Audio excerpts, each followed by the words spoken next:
Ok, salut tout le monde, bienvenue dans le podcast. Alors aujourd'hui, une invitée spéciale, Alison. Salut Alison. Salut, merci de m'avoir invité du coup.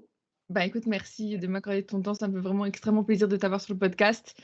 Ça fait un petit bout de temps que tu sais, j'ai dit de t'envoyer un petit message et finalement j'ai pris mon courage en deux mains et puis je t'ai envoyé un message et j'étais agréablement surprise que tu répondes tout de suite, quoi.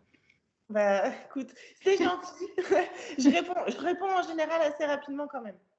Non, en vrai, c'est super. Et puis on va parler de sujets qui m'intéressent beaucoup. Et comme j'ai vu aussi sur Insta que tu as des idées assez tranchées, tu vois, tu as des idées assez tranchées sur certains sujets qui m'intéressent énormément. Et comme je t'avais dit, on a un peu la même façon de penser. Donc, je pense que ça peut aussi intéresser pas mal de filles qui vont des deux côtés, même de garçons d'ailleurs. Pour celles et ceux qui ne te connaissent pas, s'il y en a encore, je vais te demander juste de te présenter un tout petit peu. Ça marche. Alors, je m'appelle Alison Testu, j'ai 33 ans, je suis française et je suis athlète bikini pro. Donc, j'ai commencé en fait cette discipline, donc le bodybuilding en 2016, par hasard, en fait, tout simplement. J'avais commencé avec mon coach, qui est toujours mon coach actuel, Team MHD, pour ceux qui connaissent. Et du coup, le but, c'était juste de me refaire une santé intérieure, parce que du coup, j'avais des petits soucis de santé, j'avais beaucoup de carences, et donc, j'étais vraiment pas bien. Et je m'alimentais pas non plus correctement, pas par TCA ou quoi que ce soit, hein, c'était vraiment, en fait, je n'avais jamais faim, donc je mangeais très peu. Mais donc, du coup, bon, voilà, ça crée beaucoup de problèmes. Ouais. Et donc, du coup, c'était juste pour suivre un rééquilibrage alimentaire, réparer un petit peu toutes ces carences-là, et puis aussi me créer un physique qui me plaît, parce que j'étais très, très fine, je pesais 47 kilos. Et du coup, c'était flasque et mince. Donc, du coup, voilà. Donc, ça a commencé comme ça. Et puis, 8 mois après, il m'a dit, tu veux pas faire une compète ? Et du coup, j'ai fait une compète et c'était une catastrophe. Ouais, d'accord. Alors, il y avait rien qu'à le physique, le bikini, le maquillage, les cheveux. Enfin, tout était à jeter. J'ai effectivement pas gagné du coup. J'ai fini 6e sur 10. Et cette première compétition, c'était le Power Expo au Portugal. Parce que mon coach, du coup, Team MHD est portugais et mon mari est portugais. Ok. Et donc, du coup, je vais pas passer par quatre chemins. Je n'ai jamais arrêté depuis parce que, en fait, j'ai toujours eu envie de corriger ce qui n'allait pas pour être meilleure. Donc, l'échec, ça ne m'a pas fait peur. Je me suis dit, je vais moins échouer la fois d'après. Et puis, j'ai atterri donc, comme ça jusqu'à la carte pro en IFBB. Donc, c'était le Elite Pro, la carte Elite Pro. Et en 2020, j'ai décidé de changer de fédération pour NPC. Et à ma première compétition, donc à Alicante, j'ai eu la carte pro en NPC, donc la carte IFBB Pro League. Et 3 compètes après, j'étais qualifiée pour mon premier Olympia à Orlando. Et puis, ma première compète à mon retour d'Olympia, j'étais qualifiée pour le deuxième. Et donc, du coup, c'est monté un petit peu vite. Exact. Et du coup, l'année 2022, c'est tombé aussi très vite parce que je n'ai pas regagné en 2022, mais j'avais déjà ma qualification Olympia 2022, donc ce n'était pas un problème. Et voilà, et donc du coup, en 2023, vu que j'étais un petit peu fatiguée de bikini pour certaines raisons que les gens connaissent, mais je vais les répéter, voilà, c'est fin, c'est musclé, mais pas excessivement. Et du coup, à partir du moment où tu as atteint une certaine maturité musculaire et que tu t'entraînes comme un bodybuilder, tu es assez limité en bikini. Donc, il faut ralentir beaucoup si tu veux rester en bikini. Donc, j'ai essayé de voir si je n'avais pas le potentiel pour une autre catégorie. Et du coup, ça va t'intéresser après, forcément. Ouais. Donc, les physiques qui me plaisent, c'était physique wellness, mais le but, c'était aussi de voir si je n'étais pas autre chose que ça. Et en fait, voilà. Donc, on s'arrête là. Je vais laisser pour les questions. Mais en gros, c'est la présentation En gros, ouais. qui est censée être courte. Voilà. Ça va très bien, ça va très bien. Mais oui, du coup, tu disais que bikini, t'es assez limité, mais parce que tu l'avais dit aussi sur Insta, tu peux carrément, tu t'entraînes plus le haut du corps, en fait. Je m'entraîne plus le haut du corps depuis 2021, début 2021. Ok, ouais, donc ça fait quand même pas mal d'années. Ouais. Et donc tu me dis que tu es tombée un peu par hasard là-dedans. Qu'est-ce qui t'a plu directement de cette pratique et qu'est-ce qui te plaît le plus, qui te motive, tu vois, à continuer? Chaque fois, tu me disais aussi le perfectionnisme, évidemment. Ouais, alors ce qui m'a plu tout de suite, en fait, c'est que avant, j'étais inscrite dans une salle de muscu il y a longtemps en parallèle de mes études universitaires, mais je voyais pas de résultats. Mais je comprenais pas pourquoi. J'étais une personne normale, je comprenais pas pourquoi, en fait. Voilà. Et forcément, ce coach-là m'a aidé à comprendre que ça passe par la nutrition. Donc, en fait, avec la nutrition, puis avec les entraînements, j'ai vu des changements en 2 semaines, déjà directement mes 2 premières semaines. Et je me suis dit, putain, en fait, c'était si simple, mais on est tellement ignorant quand on n'est pas dedans qu'en fait, il y a beaucoup de personnes qui passent à côté de la musculation, qui disent ah, ça sert à rien, ou la J'ai pas de nutrition qui résultat. passe à côté. Voilà, parce qu'en fait, c'est juste de l'ignorance. Et dès que tu contrôles un petit peu ce que tu manges, mais rien qu'un petit peu, pas forcément avoir un plan diète, tout de suite, tu commences à avoir des changements. Donc moi, en l'occurrence, j'avais un plan diète. Mais ça m'a beaucoup, enfin, ça m'a maintenu en haleine déjà de voir des résultats des 2 premières semaines. Mais ensuite, d'avoir plus de résultats que des personnes qui faisaient des écarts sur leur diète, ça m'a beaucoup plu. Dans le sens, je suis pas mauvaise, je suis pas mesquine, mais ce qui m'a plu, en fait, c'est de me dire, en fait, c'est un sport qui est juste. Tu vois, si tu es réglo tout le long, tu as des résultats. Si tu n'es pas réglo, tu n'en as pas. Et il y a beaucoup de choses dans la vie qui ne sont pas très, très justes. Et j'ai trouvé que ce sport, justement, c'était vachement bien. Parce que les plus tenaces sont ceux qui vont le plus loin. Et ça, ça c'est agréable. Quand tu es un sportif, c'est vraiment agréable. Mais comme tu disais aussi, hein, je crois que tu l'avais dit, c'est tu peux battre des personnes qui ont une génétique limite golden, tu vois, ou vraiment la super génétique, mais qui n'ont pas forcément le mental. Et en fait, toi, avec tes années, ta pratique, tes 100% chaque fois, tu peux arriver à battre ces genres de personnes, quoi. Ce qui est satisfaisant quand même. Et souvent, on dit le bodybuilding, c'est un sport d'image, tout ça. Mais en vrai, c'est beaucoup, beaucoup, beaucoup de mental. Ouais, c'est beaucoup de mental. Et puis, c'est plus parce que, en fait, j'étais quelqu'un de vachement introverti avant. J'avais pas de rêve. J'avais pas d'objectif dans la vie. Je voulais juste gagner des sous pour pouvoir payer mon EDF, tu vois. En fait, j'avais rien. Et je me suis rendu compte qu'en fait, grâce à ce sport, j'étais capable de dire non, je veux pas faire ça. Oui, je veux aller là. Et en fait, ça s'est répercuté aussi dans mon travail. J'avais un travail alimentaire. À partir du moment où j'ai vu que ça commençait que la hiérarchie commençait à manquer de respect, j'ai fait non, je veux plus ça. Ouais. Ciao, bye bye. J'ai changé de travail. À partir du moment où j'ai vu qu'on m'empêchait de manger mes gamelles, j'ai fait ce sera sans moi, salut. Alors que les autres seraient capables de rester 15 ans et de s'écraser. J'ai trouvé vraiment que ce sport, c'était un bon moyen de te renforcer mentalement et de mettre des limites sur ce que tu veux et sur ce que tu veux plus surtout. Ouais, savoir dire non quand toi, tu n'en as plus C'est envie. ça. C'est hyper important, même dans la vie de tous les jours. Euh, Exactement. ça fait quelques années du coup que tu fais du bodybuilding. Est-ce que tu trouves qu'il y a une différence, même sur les réseaux, entre le bodybuilding d'avant, il y a quelques années, tu vois, et maintenant le bodybuilding que tu trouves d'aujourd'hui sur les réseaux, tout ça? Alors, oui. Alors, en bien, il y a une différence en bien parce que je trouve que ce sport devient de plus en plus connu et c'est cool d'ameuter des gens, du coup, parce que plus tu as de gens, plus tu as de sous dans le bodybuilding et plus tu as d'avenir pour les athlètes qui réussissent. Donc ça, je trouve ça cool. La visibilité, la manière dont les compétitions sont filmées, je trouve que ça donne vraiment du prestige au sport. Donc voilà, ça c'est le côté bien. Le côté pas bien, en fait, c'est que vu que forcément il y a les réseaux, il y a plus de gens qui sont intéressés par ce sport. Donc aussi, il y a son lot de cons. Il y a son lot de merde. Il y a des gens qui font ça pour les mauvaises raisons. Il y a des gens qui sont influenceurs mais qui se pensent athlètes. Il y a des gens qui font ça vraiment pour l'image et qui ne comprennent pas l'essence même du sport. À l'époque où moi j'ai commencé, c'était les débuts d'Instagram, je crois, ça faisait 1 an et demi ou 2 ans que ça avait commencé, ou que je me suis inscrite en tout cas.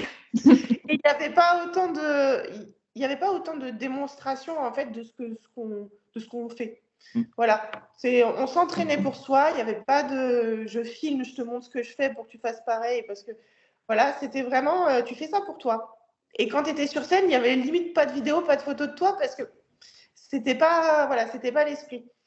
Et aujourd'hui, c'est dommage parce que du coup, moi, j'ai grandi avec, j'ai vieilli avec cette culture du quand je m'entraîne, j'ai pas mon téléphone. Quand je m'entraîne, j'ai pas mon trépied. Quand je m'entraîne, je filme pas mes entraînements. Voilà. Et donc, en fait, les gens pensent que j'en ai rien à foutre d'eux parce que je montre pas ce que je fais. Mais non, j'ai pas à montrer ce que je fais. Ce que je fais, de toute manière, c'est pour moi, donc je veux pas le montrer. Et je fonctionnerai jamais comme ça. Alors, à 2-3 reprises, j'ai filmé mes exercices pour montrer à mon mari si je faisais correctement le mouvement, pour qu'il s'assure. Mais du coup, c'est vrai que voilà, j'ai pas cette culture et je pense que ceux d'avant 2016, ils n'ont pas cette culture non plus de se montrer. Ça, c'est dommage. Ou alors, quand tu postes un de tes entraînements ou du coup exercices plutôt, c'est limite choqué parce que ah, tu pousses lourd tes bikinis, tu fais Ouais, des cris quand tu t'entraînes. c'est ça. Mais oui, en fait, alors pour certaines personnes, ça va pas être normal, où ils vont se dire l'exécution, elle est pas assez propre, il y a pas assez de tempo, il y a pas assez de. Mais au bout d'un moment, si tu veux progresser, tu montes ta charge et même si les 2-3 dernières sont pas belles, il faut que ça passe. C'est comme ça. Bon, après, c'est sûr que pour bikini, voilà, je ne devrais pas m'entraîner comme ça tout le temps parce que du coup, ça sert plus à rien de progresser musculairement. Mais c'est vrai qu'il y a des entraînements maintenant au bikini pour éviter voilà, pour rester linéaire. Et du coup, c'est pas ce que tu préfères? Parce que c'est un peu chiant ou C'est pas ce que je préfère. Moi, je préférais. Alors, déjà, je préférais m'entraîner les épaules. C'était ce que je préférais m'entraîner avec le dos. Les bras aussi. Bon, en gros, tout le haut du corps, j'adorais Mmh. m'entraîner. Donc, ça, déjà, c'est terminé. Ma bête noire, en fait, en vrai, c'était les quadriceps. C'était vraiment ce que je détestais m'entraîner parce que tout simplement, j'ai pas de force dessus. Donc voilà, c'est vrai que quand je m'entraînais les jambes, c'était compliqué parce que ça me rappelait que j'étais une merde. On aime toujours le muscle sur lequel on s'entraîne le Ouais. mieux et qui se développe le plus vite, forcément. Donc non. Et même en plus, ça me fait juste penser à un truc. Sur les réseaux, on voit souvent, tu sais, des personnes, bon, grosses épaules, gros bras, tu vois.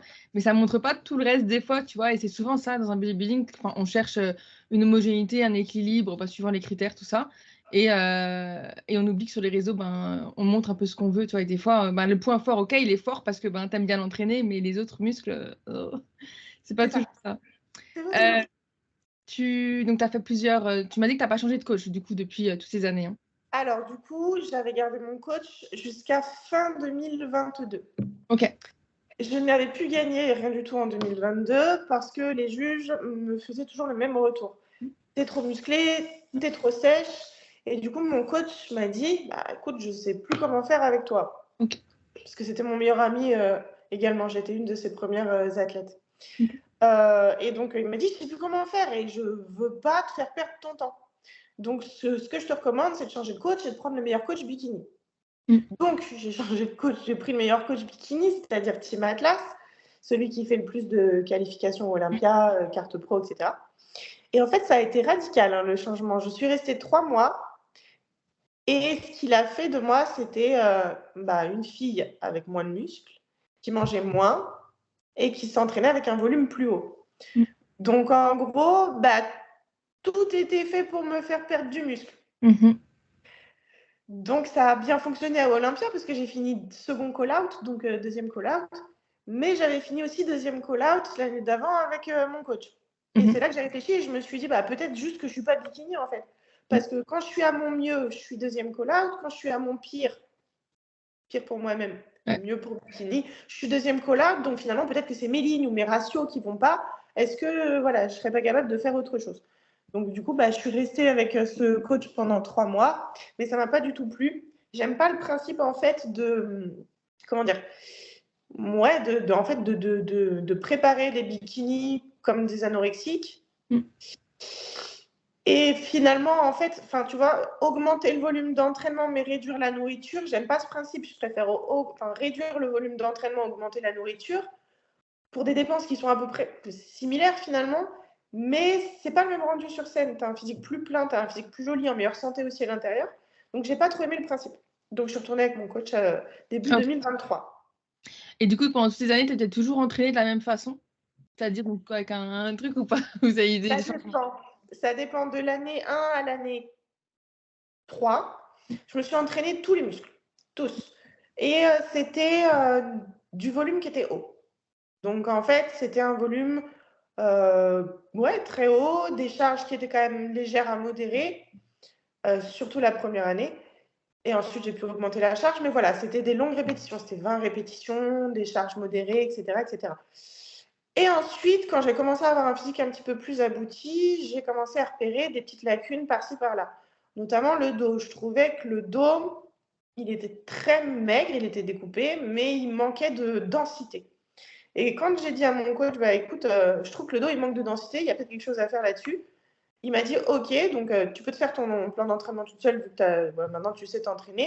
Il m'a dit, par contre, tu vas faire que des dérivés du rowing. Tu vas faire du court et tu vas faire du archi-lourd. Et on va voir ce que ça donne. Et donc, du coup, j'ai vu que ça a fonctionné en 3-4 semaines déjà, ça commençait à être mieux.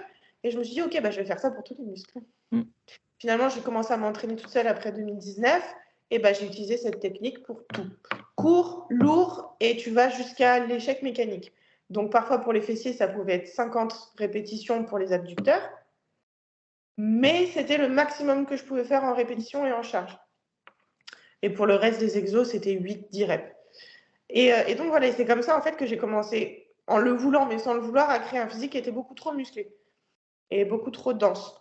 Et donc, du coup, après 2021, on a arrêté le haut du corps parce que même si je m'entraînais léger les épaules, même si je faisais qu'un seul exercice, ça devenait énorme. Donc, j'ai arrêté les biceps, les triceps, le dos, les épaules. Et je m'entraînais plus que fesses, quadris, ischio. On a vu que les quadris, ça commençait à être trop, alors que pourtant, ils n'étaient pas excessivement développés. Et donc voilà, on les a arrêtés aussi. Donc je me suis retrouvée à entraîner que fessiers, ischio et mollets. T'es restreinte, quoi. Voilà, mais toujours dans cette technique courte et lourde. Et du coup, milieu 2022, mon chéri a décidé de reprendre mes entraînements parce qu'il m'a dit je pense qu'il y a quelque chose à faire sur les fessiers parce que quand tu sèches, tu gardes pas la densité comme le reste du corps. Donc, il y a certainement une lacune sur les entraînements du fessier. Et donc, on a décidé de mettre en place forcément la surcharge progressive que j'avais pratiquement arrêté de faire. Dû à cause de faire la surcharge progressive. Non, mais je m'étais stagnée comme ça. Je m'étais dit. Mais juste instinctivement, quoi, naturellement ou pas? Ouais, j'étais restée à la même charge tout le temps pendant plusieurs années parce que même le physique il évoluait comme ça. Donc je me suis dit, je suis restée comme ça. Il m'a fait non, on va remettre de la surcharge progressive sur les fesses. Je ne suis pas coach, j'ai zéro notion. Donc je faisais à ma sauce. Et finalement, l'année 2023, il y a eu un vrai changement parce qu'en fait, là, je pèse 62,5 kg. Mais mon dernier 62,5 kg, on ne voyait pas les muscles des fesses. On voyait du gras. Et c'est pendant le off que j'ai vraiment vu la différence, en fait. Ouais, donc tu es loin des entraînements bikini qu'on voit peut-être voir sur les réseaux. Oui. Comme tu dis, 20 reps, c'est vraiment léger. On est loin de ça. Ouais, je suis loin de ça. Et puis, j'ai remarqué aussi que si, par exemple, je retourne sur du 20 reps, avec l'expérience que j'ai eue avec l'autre coach pendant 3 mois, ça va pas être le même rendu. C'est plus pareil. Pour préserver ma densité, je peux pas faire 20 reps. C'est trop léger pour moi. Ouais. À la sensation, au petit picotement, ça fonctionne plus sur moi. Ok.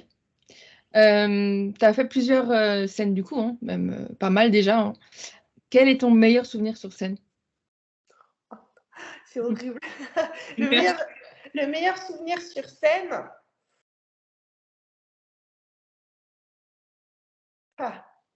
Je ne sais pas si c'est la première fois que j'ai gagné une. Non, c'était la deuxième fois. Je pense que c'était en 2018 quand j'ai gagné le championnat d'Europe en IFBB.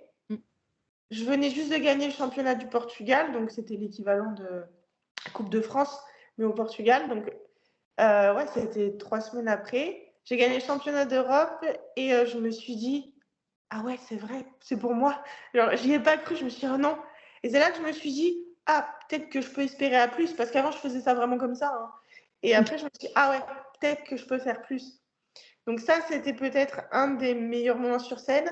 Et le deuxième meilleur moment sur scène, c'est quand j'ai eu ma carte pro en NPC, la première compète que j'ai fait, parce que j'y croyais pas en fait, et j'avais passé 5 mois à avoir peur de quitter le statut Elite Pro dans l'autre fédération pour changer pour NPC. Et au final, ça m'a vachement surprise. Et ça m'a vachement émue aussi. Parce que alors je m'y connais pas trop hein, en fédé comme ça, même si ce sont très connus, tu vois. Mais quand tu passes du coup d'un pro à IFBB, tu peux pas être pro aussi tu peux pas accumuler les deux, c'est ça? Non, tu peux pas être pro. Tu peux pas être pro. En fait, c'est très particulier.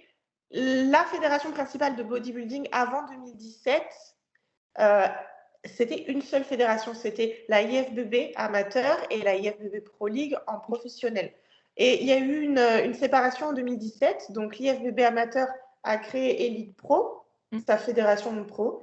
Et la IFBB Pro League a créé la NPC comme nouvelle fédération amateur. Elles sont devenues 2 fédérations différentes. Pour les personnes qui ont eu la carte pro avant 2017, elles pouvaient choisir où est-ce qu'elles voulaient aller en pro.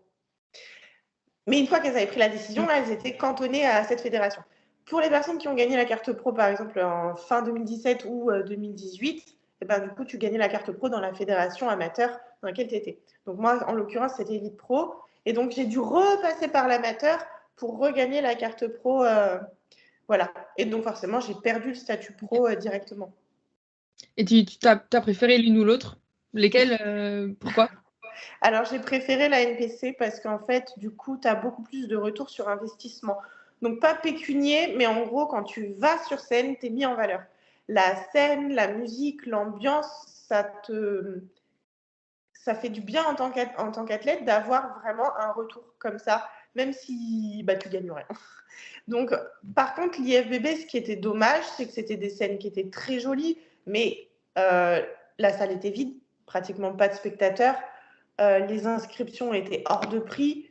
Tu avais des retours des juges, mais c'était des retours des juges que tu ne comprenais pas parce que ce n'était pas forcément vrai.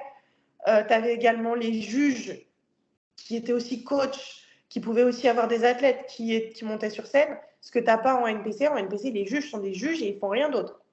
Donc, en fait, voilà, je préfère largement NPC pour toutes ces raisons et puis aussi pour le fait que, du coup, bah, si tu te fais ta place en IFBB Pro League et que tu réussis, les sponsors veulent de toi. En IFBB, quand j'étais pro, les sponsors, ils me disaient ouais, je ne vais rien te donner. J'en avais, mais ils ne voulaient rien donner. Donc, je gagnais moins que des athlètes amateurs NPC. Et donc, pour moi, ça, c'était pas logique. Parce qu'il y avait une plus mauvaise image alors ou quoi? Ouais. Même du côté sponsor? Ah, ok, d'accord, ok. Ouais. Bien, Toutes les grosses marques, en fait, elles te donnaient rien, pratiquement rien du tout en Elite Pro, mais par contre, à des personnes qui n'avaient ni carte pro ni rien du tout en NPC, ils avaient plus que toi. Donc, même sans compter le nombre de followers. Donc ça, c'était vraiment, je trouve pas ça juste du tout. Ouais, clairement. Bon, tu m'as dit que tu étais allée un petit peu limite, même sans espérer avoir une carte pro ou sans espérer faire une très très bonne place. Mais est-ce que tu aurais quand même des conseils? Qu'est-ce que tu dirais quand même aux filles comme conseil quand elles sont sur scène? Comment attirer les juges? Comment être mise en valeur simplement? Qu'est-ce qui est le plus important pour toi sur scène? Le plus important, je pense que c'est ce qui se passe dans ta tête et dans tes yeux. En fait, c'est pas forcément le posing parce que tu as beaucoup de filles qui posent pas forcément bien, mais tu vois qu'elles sont là vraiment avec le cœur. Tu vois qu'en fait, elles ont du respect pour la discipline, elles ont une joie de vivre quand elles sont sur scène, elles ont une joie de vivre aussi en backstage. Enfin, en gros, voilà. Et en général, ces personnes qui vivent pour ce sport, qui ont ce petit truc dans les yeux qui fait que leur cœur il bat plus fort quand elles pratiquent cette discipline. En général, elles sont tellement respectueuses qu'elles arrivent avec un physique abouti, elles arrivent avec un posing abouti, un look abouti. Enfin, elles ont compris tous les enjeux. Donc, en général, ces filles se démarquent. Je pense que c'est le truc le plus important, c'est d'aimer ce que tu fais au quotidien parce que ça se voit dans tes yeux quand tu es sur scène. Si tu le fais pour les mauvaises raisons, sur scène, tu seras effacé de toute manière. Tu pourras pratiquer le posing autant que tu veux ou travailler ton attitude scénique, ça ne fonctionnera pas. Si tu as eu l'impression de vivre les 6 derniers mois Ouais. comme le bagne, ça ne fonctionnera pas. Non, il faut aimer en fait tout ce que tu vis. Ouais, du off comme du on.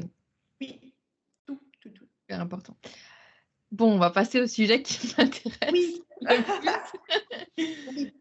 Bon, on sait que la catégorie wellness, là, elle est un peu mise en avant sur les réseaux, on le voit, alors, un peu plus, hein.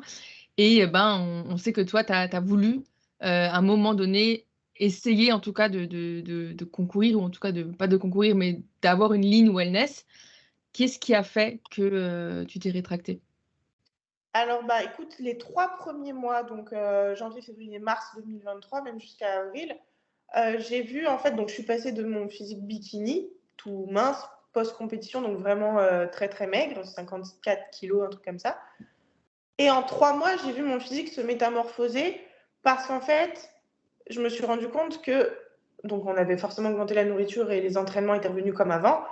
Je me suis rendu compte qu'en fait, j'avais atteint mon maximum potentiel bikini et en mieux, parce que jamais je m'étais entraînée vraiment pour progresser, pour grandir. pour grossir, grandir.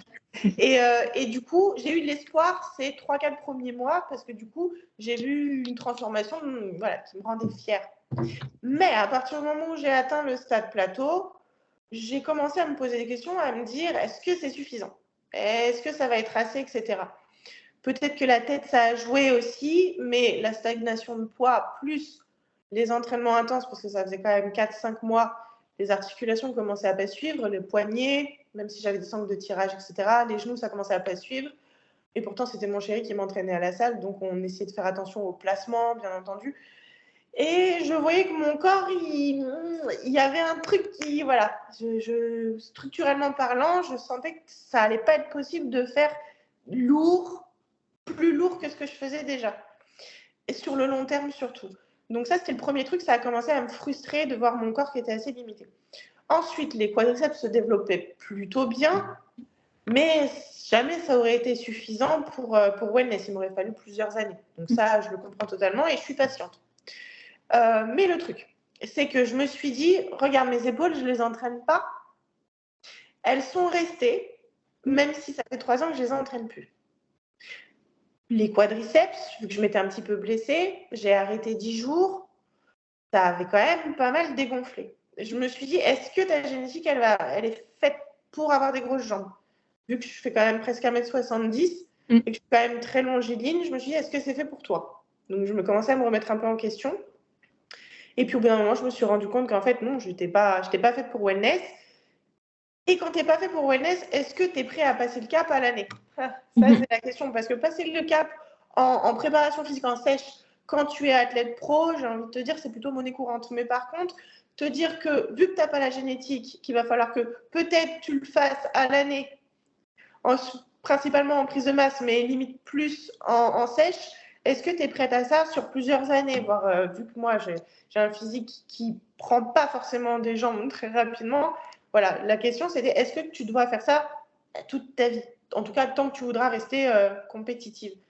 J'ai abandonné, je me suis dit, c'est pas la peine. C'est pas la peine. J'ai pas la génétique, je vais pas forcer. Je vais voir ce que mon corps veut et c'est tout. Et il voulait pas ça. Je sais que peut-être il aurait voulu figure, peut-être. Parce que vu comment mes épaules sont restées pendant 3 ans, je me suis dit, ah, c'est peut-être ça finalement. Mais figure, je peux pas. J'ai mon chéri qui fait également 1m71.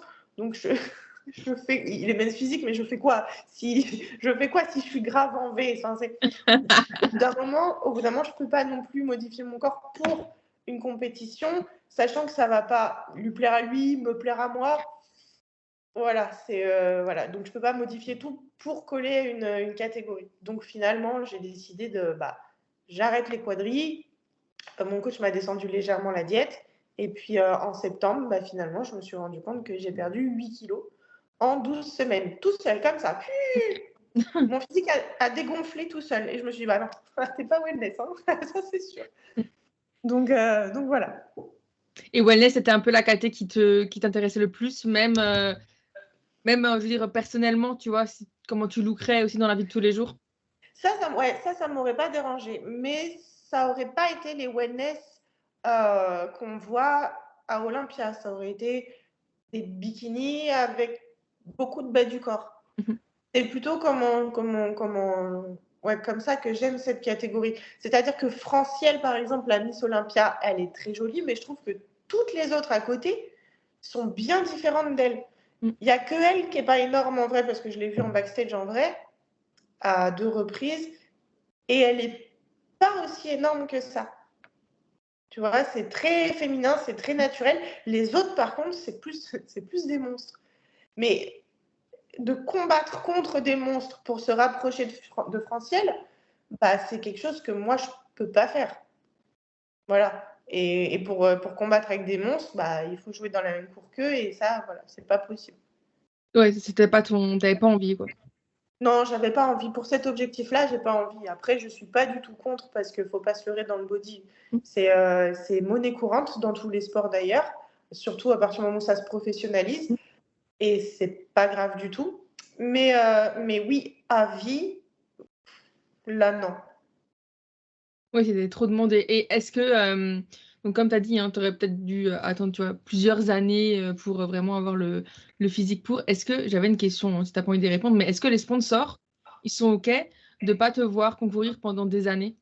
Eh ben non, justement. Ouais. Non, parce que quand j'étais du coup en prise de masse, là, en 2023, eh ben, du coup, bah, j'ai plus eu Yamamoto. Parce que forcément, vu que tu concours plus, tu as moins de visibilité. Vu que tu as moins de visibilité, ça fait moins de chiffre d'affaires. Et vu que ça fait moins de chiffre d'affaires, bah, ciao, bye bye. Donc ça aussi, c'est pas bon. Mhm. Alors, donc du coup, bah, Yamamoto se sont séparés de moi, hein. Ils m'ont viré. Après, ils ont viré tous les Français aussi, hein, donc c'est Ouais, ok, pas. Ouais. ça va. Ils ont gardé qu'une poignée une élite en fait en France, mais voilà, ils m'ont dit merci, au revoir, c'était très bien. Oui, salut, c'était très bien.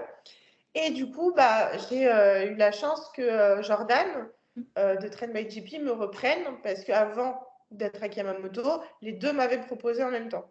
Ok. Et donc, j'avais dû décliner son offre. Et puis, finalement, quand Yamamoto m'a lâché, ben, ils m'ont accepté dans l'équipe. Parce que c'est. Alors, je sais pas, tu vois, mais c'est pas aussi demandé, même niveau santé, tu vois, de devoir concourir comme ça chaque année, chaque année, chaque année. Bah, si je respecte ce que je sais que je suis capable de Mm. faire, non. Mais si je veux surconcourir, là, oui, c'est problématique. C'est-à-dire que moi, je sais que mon corps, après 3 compètes par saison, c'est-à-dire 3 compètes en début d'année plus 3 compètes à la fin de l'année, si j'en fais plus, si j'en fais une 4e ou une 5e par saison, il n'y a plus rien qui fonctionne, il n'y a plus rien qui répond. Dans le sens, c'est pas que je sèche plus, mais c'est que ça va être impossible de me remplir. Je vais continuer à perdre du poids et la boucle sera infernale et ensuite je vais perdre mes muscles. Donc voilà, donc je sais que moi, ma limite à moi, c'est 3. 3 et 3. Et après, tu as certaines bikinis qui font 25 compétitions à l'année. Je ne suis pas capable. Je peux pas. Je ne suis pas capable. Je ne sais pas comment elles font pour préserver leur masse musculaire, mais moi, ça ne fonctionne pas. Même pour progresser, parce que comme tu le dis si bien, le off, il est extrêmement important aussi, et Oui, c'est là où on construit le physique, hein, le off, pour progresser en faisant tellement, tellement, tellement de compétitions, ça devient compliqué, quoi, d'avoir une phase de prise de masse, en fait. c'est ça. Ça devient compliqué. Après, je sais que moi, je faisais toujours un petit temps d'arrêt de 3-4 mois en plein milieu, donc pendant l'été, ou sinon un petit peu plus en hiver, donc décembre, janvier, février, quelque chose comme ça. Mais du coup, ça me permettait à moi toujours de récupérer de mes 3 compètes par saison. Mais c'est vrai que bah, les autres filles, les 25 compétitions à l'année, parce qu'il y en a, hein, hormonalement, je ne sais pas où elles en sont. Oui. Moi, je sais qu'à chaque fois, mes hormones, c'était impec, mais c'est parce que je m'écoutais. Alors après, elles, je ne sais pas, parce que du coup, elles restent sèches à l'année pour être comme ça. Mm. Et du coup, elles réenchaînent l'année d'après et l'année d'après. Et la question que je me pose, c'est est-ce que les hormones, ça va? Est-ce que ça ne dérange pas de prendre des produits à l'année? Parce que du coup, si elles enchaînent toute l'année, Ah oui. elles sont en prépa toute l'année, donc elles ont des produits toute l'année. Je me dis, voilà, c'est pas une vie. Donc moi, je me limite vraiment à 3 et 3. Et est-ce D'ailleurs, que même. Oui, ah, vas-y. pardon, désolée. J'allais dire, D'ailleurs, même. j'étais en train là, de réserver mes Oui. 3 compètes. Il y a quoi? Il y a 10 jours, j'ai essayé de greffer une compète avant et une autre compète juste après les 3 compètes. Et là, j'ai parlé avec mon mari, il m'a dit non, non, non, mais oui, ben, je me chauffe quand je réserve, tu vois, je commence à me Ouais. chauffer. Je me dis, Tu te tant hype, qu'à ouais. faire, j'en fais une de plus. Mais je sais pertinemment que je fais une connerie. Donc là, mon mari m'a dit non, non, tu supprimes celle début avril et tu supprimes celle en juin. Fais pas de conneries. Voilà, respecte-toi. Mais c'est vrai que c'est facile de partir en couille. On se dit tant qu'à faire, on est prêt. Et même financièrement, hein, c'est Ah oui, une financièrement, ouais. Financièrement, c'est bon. Les compètes en Europe, ça va. Oui, oui, quand c'est. Ouais. Les compètes aux États-Unis, c'est un petit peu différent. Ah bah l'avion, tout ça, quoi, c'est énorme, quoi. En fait, l'avion, ça coûte cher, mais je ne m'attendais pas à ce que l'hôtel, enfin le Airbnb, ce soit Ouais. plus cher. Ah ouais, Le ok. Airbnb, c'est hors de prix là-bas. C'est vraiment hors de prix. Ouais, parce que ça coûte cher, quoi, le bodybuilding, c'est bon. C'est pas Oui, que voilà. les compétitions, c'est quelque chose, quoi. Voilà, c'est ça. Il faut être sûr de pouvoir assumer derrière. Ouais, mais c'est vrai, mais tu sais que ça, je trouve que c'est un des conseils que on donne pas, enfin, on oublie peut-être, toi, souvent on parle de, ouais, être bien dans sa vie, bien entouré, ou être déjà carré, mais juste financièrement aussi, avoir les sous de côté pour, quoi. C'est ça. C'est ça. Il faut avoir les sous de côté pour. Et c'est trop bien parce que du coup, j'ai pas fait de compète 2023. Ouais, ça va. J'ai économisé, je suis contente. Mais du coup, quand j'ai quand j'ai réservé mes compètes hier, j'ai eu mon compte en banque, il a fait mal. Ouais, tu m'étonnes. Oh, ça fait mal. Mais ça me fait plaisir en fait. Et je me suis dit, je ne vais pas essayer d'aller au moins cher. Je vais prendre un hôtel dans lequel je me sens bien. Je ne vais pas prendre un hôtel cramoisi ou quoi, parce que j'ai essayé de faire des options où comment est-ce que je peux gagner 200 € par-ci, 200 € par-là. Et au final, tu te fais chier, tu vas changer de Airbnb en cours de route, tu devras faire tes valises, les défaire. Tu vas avoir un problème de luminosité parce que le truc, c'est une cave. Enfin, voilà. Donc, je me suis dit, je ne vais pas faire de sacrifice. J'ai fait un hors-saison super long en 2023. J'ai travaillé pour avoir des sous. J'ai travaillé pour avoir un meilleur physique. Eh ben, s'il faut payer ce prix-là pour être dans un confort, je vais le faire. Et ça, c'est important aussi. Et tu vois, par exemple, j'ai reçu il y a 3-4 jours, donc je ne critique pas les personnes qui font ça, mais j'ai reçu il y a 3-4 jours un message Instagram d'une fille qui m'a demandé qui m'a envoyé le lien de sa cagnotte Litchi pour me demander de participer à sa compétition. Je ne la connais pas. Ah ouais, d'accord, ok.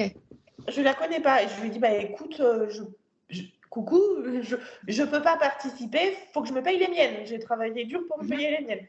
Et en fait, les gens ne comprennent pas que ça reste un hobby tant que tu n'es pas professionnel. Ouais. Et donc, c'est comme si tu demandais aux gens de participer pour t'acheter une paire de chaussures. Donc, en fait, quand tu t'engages dans ce sport, il faut que tu saches qu'il y a des frais et qu'il n'y aura personne pour t'aider. Mais c'est un peu culotté quand même. Oui, enfin, il faut avoir du cran, quoi. Parce que oui, elle a du cran. Elle a du cran. Je n'ai même pas demandé à ma maman de participer, alors que pourtant, j'ai un anniversaire par an comme tout le monde, hein, mais je n'ai pas demandé à ma mère de participer. Tu veux quoi pour ton anniversaire? Rien. Tu veux quoi pour Noël? Rien. Et voilà, non, tu travailles plus, tu gagnes plus, tu prends du repos, un off, tu économises et tu reviens, comme tout le monde. D'ailleurs, en parlant des off, comment tu abordes ça? Psychologiquement, physiquement, les phases on-off? Moi, je le vis bien, hein. Mais je vais être une des rares à bien le vivre, mais je pense que c'est par rapport à comment j'étais avant. En fait, le truc, c'est que vu que je pesais 47 kilos quand j'ai commencé, donc je fais 1m70 presque, je dis presque parce que j'aime pas le 69, je voulais être un poil plus grande. Mais en gros, vu que j'ai commencé, je faisais 47 kilos. Moi, quand j'entame une phase de off ou de prise de masse, je le vis super bien parce que plus je suis lourde, plus je suis heureuse. C'est comme si j'avais le traumatisme de redevenir légère ou mince, parce que j'étais quand même très maigre avant. Mais c'était comme ça, voilà, c'était pas voulu. Et en fait, je le vis bien. Ça me dérange pas le gras, ça me dérange pas de manger énormément, ça me dérange pas forcément d'être un petit peu ballonnée parce que je mange beaucoup. Ça me dérange pas, rien me dérange. J'ai compris en fait à quel point ça te fait du bien sur tous les aspects. Tu es en santé hormonale, tu es en santé, tu récupères une santé digestive parce que les prépas c'est compliqué. Tu es en santé surtout, les cheveux ça va bien, la peau ça va bien, tu es de bonne humeur, tu as de l'énergie pour les entraînements. Tout va bien. Et en fait, ce que les filles, je pense, appréhendent quand elles commencent le off, c'est qu'elles confondent avoir du gras et être grasse. Et je pense que c'est le truc en fait qui n'arrive pas à faire connexion dans leur cerveau. C'est pas parce que tu as du gras que tu es grasse, c'est pas parce que tu grossis que tu es grosse. Et en fait, c'est quelque chose, je me bats tous les jours pour essayer de faire comprendre ça à mes clientes de posing. Et je me bats tous les jours aussi dès que je vois des posts où les filles se traitent de cochons, de vaches, de baleines, alors qu'elles font 2 kilos de plus qu'avant et qu'elles sont toujours pas grasses. Et ça, je trouve ça horrible. Ça veut dire que les vraies grosses, les vraies grasses qui visent le poste, elles vont se dire c'est une putain d'ingrate quand même. Donc elles le font pas exprès, je pense qu'elles font l'autruche, voilà, c'est avec des œillères, mais oui, c'est pas juste pour les personnes qui sont vraiment grosses ici et qui sont en train du coup de se prendre en main pour perdre du gras et perdre du poids. Je trouve ça que c'est un petit manque de respect quand même. Donc voilà, mais c'est pas fait exprès, c'est pas volontaire. Donc voilà, c'est pas parce que tu as du gras que tu es grasse. Et moi, ça me dérange pas d'avoir du gras. Tant que j'ai pas l'air grasse. C'est justement ça qui est la différence. Tant que je fais pas boulette, ça me dérange pas d'avoir du gras. Tu peux me faire manger et grossir autant que tu veux. Tant que je garde mes lignes et je perds ma condition, je m'en fous. Mais tant qu'on aperçoit un muscle, ça me va. De toute façon, le gras, il est un peu obligatoire pour progresser aussi en musculation. Il est un petit peu obligatoire. Alors, bon, tu as des filles qui sont très grasses, qui sont très grasses, et c'est pas grave. Hein. Tu as des filles qui sont très grasses, c'est pas optimal. c'est pas optimal parce que du coup, il va falloir que tu tapes dur en sèche et que tu manges, merlu, asperges, voilà, c'est une image, mais pendant 14 semaines. Et voilà, donc il y a grasse et grasse. Il faut être un petit peu plus grasse et que ça reste propre tout de même. Mais du coup, c'est nécessaire pour ta santé hormonale, ça c'est sûr. T'as jamais mal vécu ton post-show? Jamais, jamais, même les premiers? Non, le seul moment où j'ai vécu mal, c'est que j'ai compris que je pouvais pas manger comme avant. Ah, ça, j'étais pas bien. Le premier post-compétition, avec mon copain, on avait préparé des gâteaux, des cheesecakes, etc. Et en fait, on a mangé au restaurant. Ensuite, on a voulu dégommer le cheesecake et on s'est rendu compte qu'on n'avait pas la même place Ah ouais. qu'avant de faire des compétitions. Avant, on pouvait manger 3-4 hamburgers chez McDo. Et en fait, on s'est rendu compte que là, a pas de place. Et donc, du coup, on a essayé de manger un petit peu plus, de forcer la part de gâteau, tu vois. Ça passait pas. Bah oui, tu découvres ce que c'est le post-compétition. Donc, ça m'est arrivé aussi d'essayer de manger plus que ce que je pouvais. Puis après, tu finis comme ça, tu tiens ton estomac et tu dis « Ah, j'aurais pas dû ». Et puis le lendemain, tu as des remontées acides, tu dis « Ah, c'est trop d'huile de palme ». Et il n'y a rien qui va. Tu t'endors comme une merde dans le canapé. Tu es comme ça, encore avec ton tan et ta tenue ton peignoir de scène. Mais en gros, voilà. C'est la seule partie que j'ai mal vécue. Découvrir qu'en fait, j'avais pas de place pour manger tout ce que je voulais. Donc, mais non, le physique, je savais pertinemment que si je mangeais au restaurant ou que je mangeais des trucs un petit peu plus gras, je savais que le lendemain, ce serait soit 1000 fois mieux que sur scène, parce que plus rempli, soit ce serait un petit peu flotteux. Les jours après, si tu continues à manger, le physique se détériore un petit peu. Mais quand tu reprends, il faut 4-5 jours pour que tout rentre dans l'ordre. Donc ça, je l'ai compris et en fait, je me suis dit, ok, rien n'est définitif, c'est cool. Ouais, c'est juste accepter, quoi. Ouais, rien n'est définitif. C'était juste chiant de ne pas avoir la place de manger ce que je voulais. Ça m'a énervé. Ça, c'est la première fois que j'entends. Ah ouais, non, ça m'a énervé parce que du coup, je suis passée d'une fille qui avait jamais faim à une fille qui aimait beaucoup manger après. Donc ça m'a réparé même de ce côté-là de commencer un suivi avec mon coach. Donc en fait, avant, je m'en foutais de manger. Puis maintenant, j'aime tout. Je mange de tout, j'aime tout et c'est génial. Mais par contre, après, les autres post-compétitions, j'ai pas refait la boulette, quoi. Il n'y avait pas de j'essaie de forcer. Non, je me suis dit, je mange, je vais pas me mettre mal. La nourriture sera encore là demain. Et puis, si tu la manges pas demain, ce sera là la semaine prochaine. Parce que tu auras un repas libre par semaine. Donc, voilà, c'est pas grave. Ah bah tu vois, tu fais juste un bon pont dans une question que je vais te poser. C'est comment tu abordes justement ces aliments qui sont hors de ta diète, on va dire, normale, tu vois, ou ce que tu manges au quotidien. Est-ce que tu es OK avec ça? Ou est-ce que tu es vraiment très carré tout le temps? Non, je sors pas de ça. Alors, écoute, depuis le premier jour, c'est-à-dire le 1er février 2016, j'ai reçu mon plan diète. Et en fait, à partir de ce moment-là, je n'ai jamais fait d'écart. Pas un gramme de plus, pas un gâteau, rien. J'avais le droit à un repas libre par semaine. Donc, en général, c'était soit le vendredi soir, soit le samedi soir. Et puis, c'était pizza, c'était pâtes, burger, sushi, avec glace, gâteau, enfin tout ce que je voulais. Et du coup, par contre, dès que je me levais le dimanche matin, c'était retour à la diète. Et en fait, je suis jamais sortie du cadre. Il y a juste une fois, c'est important que je le mentionne parce que dans ce cas-là, je ne peux plus jamais dire que je n'ai pas fait d'écart. Après avoir changé de coach la fin 2023, j'ai du coup fait Olympia avec ce coach. Et mon post-compétition, en fait, du coup, j'étais pas satisfaite parce que j'étais censée reprendre la diète le lundi. Et le mardi et le mercredi, j'ai mangé 2 oranges et une mangue au total. C'est rien. Ok, oui, vraiment rien. C'est rien. J'ai envoyé un message à mon coach avec qui j'étais revenue, du coup. Je lui ai dit, j'ai mangé 2 oranges et une mangue. J'étais censée reprendre ma diète là. Il me dit, tu es en post-compétition, tu prends un an de hors-saison. Si tu veux manger plus de fruits, mange. Je lui ai dit, attends, j'ai mangé 2 oranges et une mangue. Il m'a dit, non, mais tu peux manger de la... Merde. Il m'a dit, non, mais tu peux manger de la pastèque si tu veux. Tu peux manger... Il me dit, rajoute. C'est pas grave, tu es en post-compétition. Ouais. Je lui dis, ah d'accord. Je dis, je me sentais pas bien parce que du coup, j'étais sortie du plan. Il m'a dit, attends, ça va. Il me dit, ça fait 7 ans et demi que tu n'as pas fait un seul écart. Là, tes hormones te demandent des fruits. Mange des fruits. Clairement. Et j'étais choquée. Donc, du coup, je n'ai jamais fait d'écart. Et si l'écart est cautionné par le coach, je ne sais pas si j'appelle ça un écart du coup. Non, Mais ouais. Mais par contre, j'ai aucun problème avec le fait de manger sur mes repas libres. Genre, parfois, j'ai envie de manger un truc qui est pas propre, je peux manger. Récemment, j'aime beaucoup plus la nourriture raffinée. Donc, récemment, c'est plus la pizza. vieillesse. Voilà, c'est plus pizza, etc.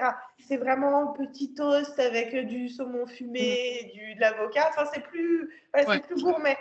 Mais j'ai plus de palais qu'avant. Mais non, j'ai pas peur de la nourriture normale. C'est-à-dire pain, fromage. J'en ai même dans ma diète, du pain et du fromage. J'aurais aussi supposément des céréales, mais vu que j'aime pas, j'en mets pas. Mais oui, non, c'est l'équilibre. Ouais. C'est l'équilibre, mais par contre, il n'y a pas d'écart. Et pas non plus en hors saison. Ouais, t'as tes macros, enfin tes calories, donc t'as des diètes fixes, c'est ça? Ouais, fixe. Okay, Il me dit quoi manger, il me dit combien. Comme ça, moi, je réfléchis pas du tout. Ouais, exact. Okay. Et si jamais, par exemple, il me dit oui, si tu n'as pas de poulet à la maison et que tu veux manger une autre source de protéines, bah, tu peux manger du blanc d'œuf ou tu peux manger du poisson. Voilà, il me dit juste, tu fais attention avec les lipides et les protéines, mais tu n'es pas obligé de te coller au poulet si tu n'as pas de poulet.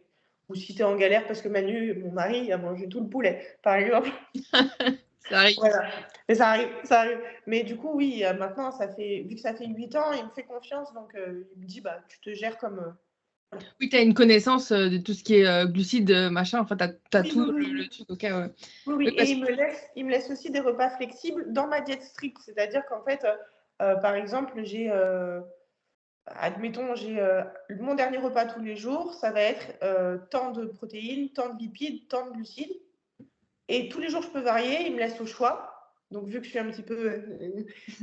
je fais tous les jours la même chose, parce que je suis habituée à faire tous les jours la même chose. Donc, il m'a laissé libre, mais au final, je mange fromage, pain et œufs. Voilà. Et parfois, il me dit, bah, tu manges 20 grammes de carbs en fruits, n'importe quel fruit, il faut qu'il y ait 20 grammes de carbs. Donc voilà, il me laisse des petits choix comme ça pour me responsabiliser aussi. Bien que je sois responsable, c'est mignon. Mais oui, je pourrais être en flexible que finalement, en fait, maintenant, je sais faire. Sauf que j'aime pas réfléchir. Ouais, c'est plus simple. Tu te casses moins la tête au quotidien, quoi. Mais Ouais. je crois que tu es une des premières filles, tu vois, qui a fait la compétition avec un aspect si relaxé, tu vois, sur la nourriture, tout ça.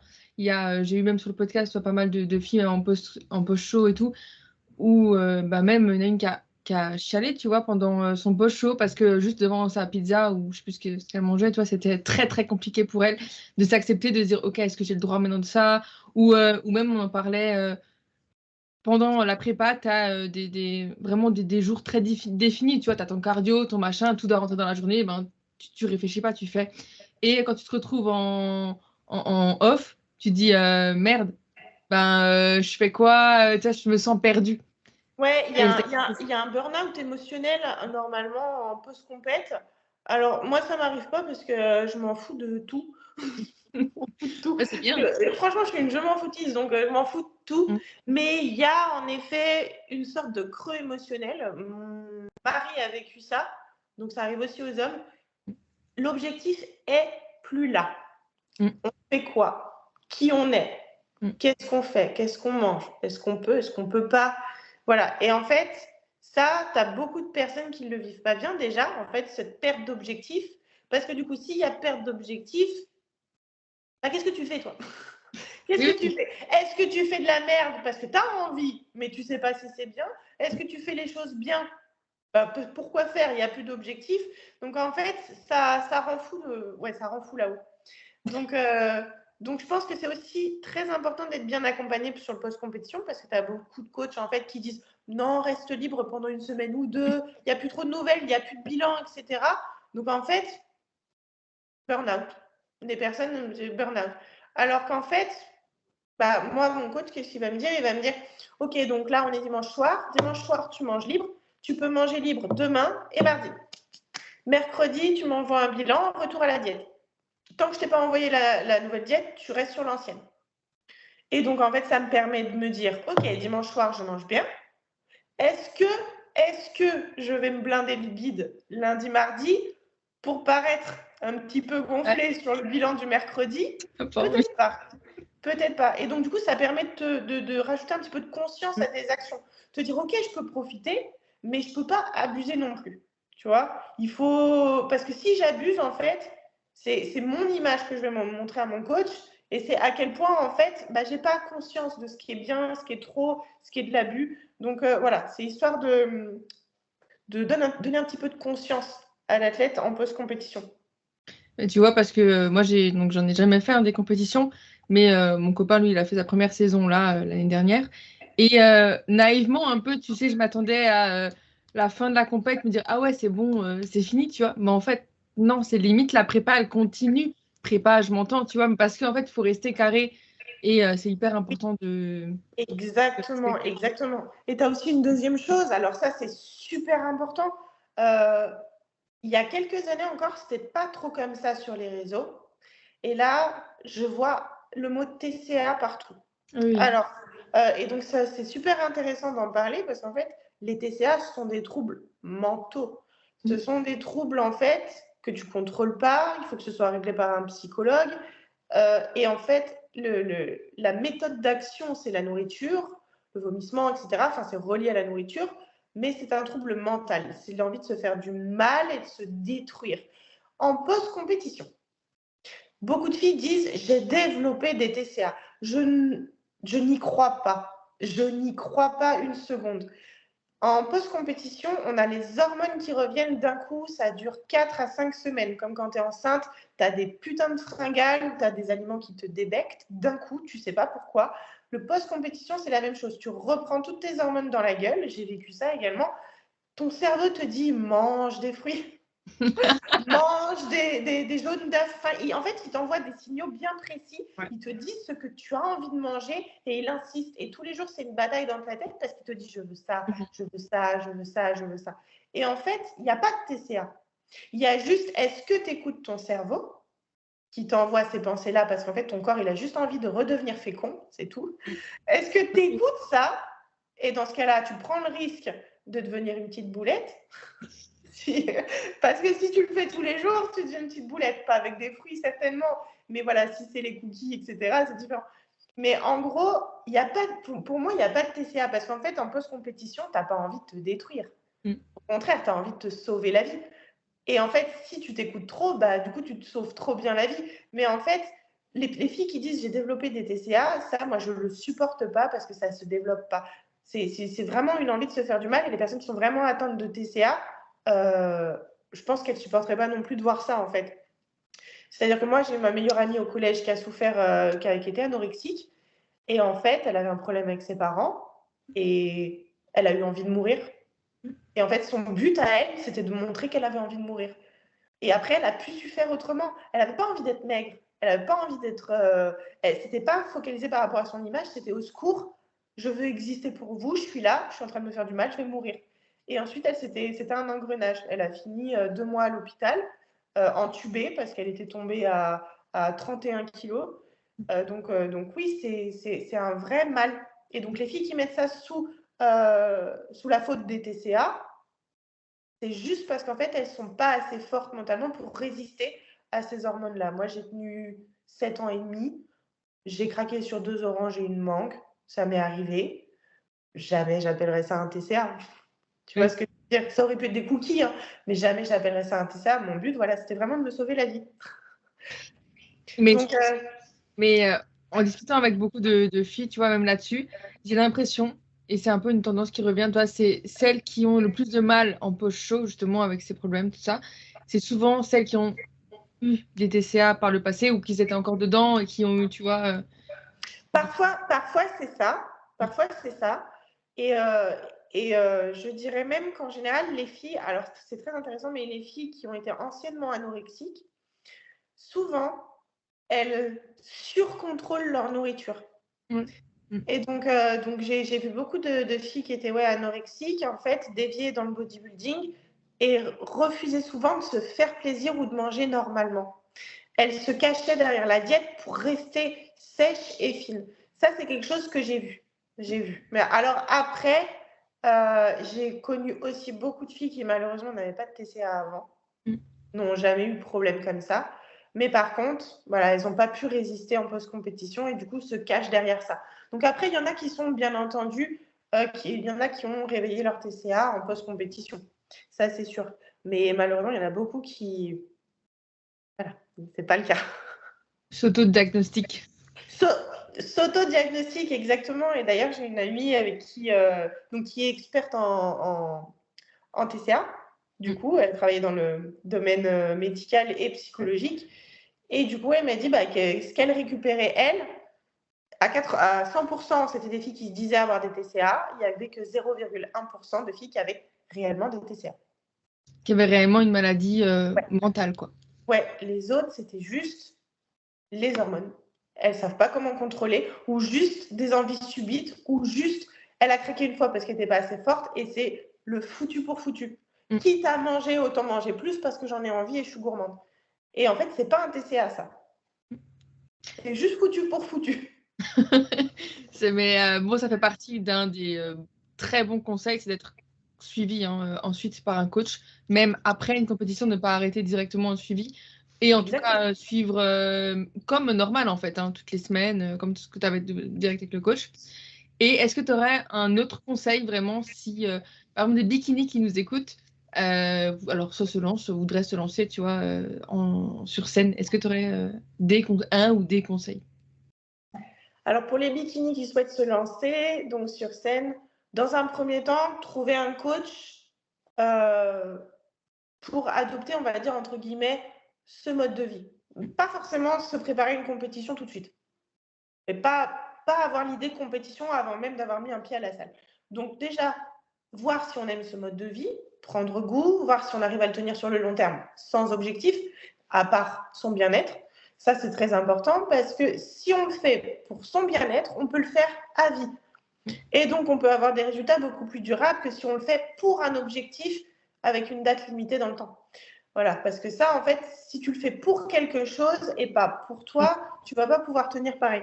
Donc, premier conseil, c'est de le faire pour soi.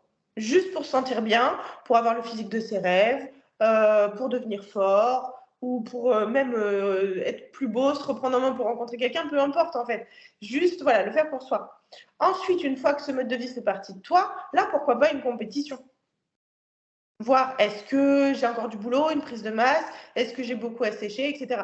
Et ensuite, quand la préparation pour la compétition commence, forcément travailler le posing, prendre ça au sérieux, travailler son look de scène, prendre ça au sérieux. Et puis après, c'est le seul conseil finalement. Prendre le temps aussi d'accepter quand il n'y a pas de compétition, le retour à la normale, mais normalement pour les filles qui aiment vraiment ce mode de vie et qui se sont vues sans être sèches, mais vraiment avec du gras et qui ont fait ça pour elles au début, c'est pas forcément compliqué de revenir en off. Je trouve ça beaucoup plus simple en fait. Quand tu as commencé, pas pour les compètes. Donc ça, c'est le premier truc. Et puis deuxième truc, souvent quand on commence ce sport, et beaucoup de sports aussi, je pense, on le commence toujours pour une raison qui est bien plus profonde en fait, finalement. Le bodybuilding, je trouve que ça attire les brisés un petit peu. Ouais, c'est possible. Ouais. Ça attire pas mal les brisés parce qu'en fait, tu cherches à reconstruire quelque chose à l'intérieur de toi et sur ton physique, quelque chose pour combler un vide. Et c'est très important en fait, pour ça, de le faire pour soi, pour se réparer soi et pas pour une compétition. Et aussi, pourquoi pas, parce que c'est très utile d'être suivi par un psychologue en parallèle. Alors, je dis pas que tous les bodybuilders sont fous, mais je dis qu'on a toujours, en fait, envie de devenir meilleur parce qu'il y a quelque chose qui nous a fait nous sentir une merde. Et en fait, il ne faut pas essayer d'utiliser le bodybuilding pour combler ça ou pour réparer ça. Il faut essayer de vivre avec et d'utiliser le bodybuilding à des fins qui sont, on va dire, positives. Donc, c'est bien de réparer, mais voilà, il y a des psychologues pour ça. Et moi-même, je suis suivie par une psychologue. Alors, je pensais que le bodybuilding, ça avait réparé, mais non, ça n'a pas réparé. Et en 2023, je l'ai vu. C'est-à-dire que quand je ne trouvais plus ma place en bikini et que je me suis dit, je vais faire wellness, en fait, j'ai choisi blanc ou noir. Et en fait, mon problème à moi qui m'a fait débuter ce sport, c'était que j'étais convaincue d'être une merde et d'être rien du tout. Parce que ma mère. Coucou maman si elle voit le... Parce que ma mère me répétait que je ne ferais rien de ma vie, que j'étais nulle et que j'étais moche. Et voilà. Donc en fait, finalement, je me suis dit, bah, il faut que je sois quelque chose. Et en 2023, je devais être quelque chose. Et ni être bikini, ni être wellness, pour moi, c'était horrible, c'était invivable. Et je me suis dit, en fait, je suis pas guérie. Parce que du coup, en fait, c'est pas grave si je suis grise. C'est pas grave si je suis moi. Ça veut pas dire que je suis rien. Donc j'ai essayé de coller à des cases et en fait, je me suis dit, bah voilà, je vais prendre rendez-vous chez une psychologue parce que je sais pas comment faire. Et finalement, ma psychologue, elle m'a dit, bah c'est pas grave, tu peux juste être toi. Si t'es bikini, enfin, si tu vas en bikini, tu peux être toi. Si tu vas en wellness, c'est pas grave de pas être wellness. Tu peux être toi. Voilà. Et tu seras pas une merde pour autant. Et donc voilà, les conseils que j'ai à donner, c'est si vous savez que vous avez commencé ce sport pour des raisons qui sont profondes, faut se faire aussi suivre en parallèle, ça fait pas de mal. Il y a une sorte de développement personnel quand même qui s'achemine quand on débute le bodybuilding. Je trouve que, je sais pas, on est plus mature, enfin même sur des gens très jeunes, je trouve que ça se voit beaucoup, toi, ou même des garçons ou quoi, qui sont vraiment très matures à 20 ans, tu vois, alors qu'en vrai, il y en a à 30 ans, voilà, quoi, ils sont encore chez maman, et puis c'est pas... Oui, oui. Non, mais c'est vrai, je trouve que ça forge en fait la discipline. C'est un peu, en fait, c'est pas un mode de vie comme à l'armée, mais sur l'alimentaire, c'est comme à l'armée. Hein. Si tu fais pas un entraînement, eh ben, tu es un faible. Donc, tu vas à la salle, tu vas manger tes gamelles et voilà, ça force la discipline en fait. Et donc, ça rend super mature d'être discipliné. Merci beaucoup. Mais de rien. Pour toutes tes réponses. Franchement, ça fait une petite heure quand même qu'on parle. Ça va être un super podcast. J'espère que ceux qui nous ont écoutés vont adorer, mais j'ai pas de doute. Merci beaucoup pour ton temps. Franchement, c'était hyper intéressant. Tu as développé beaucoup de choses, donc c'était très intéressant et très agréable. Tu peux dire que j'ai beaucoup parlé. Oui, mais franchement, c'est agréable. Non, mais c'est agréable quand on invite quelqu'un qui développe bien. Merci beaucoup. Et voilà, on va clôturer le podcast ici. Je vais te laisser. Il est déjà 20h quand on le tourne. Et merci beaucoup encore une fois. Merci à toi et puis merci à tous ceux qui nous ont écoutés. Ciao tout le monde.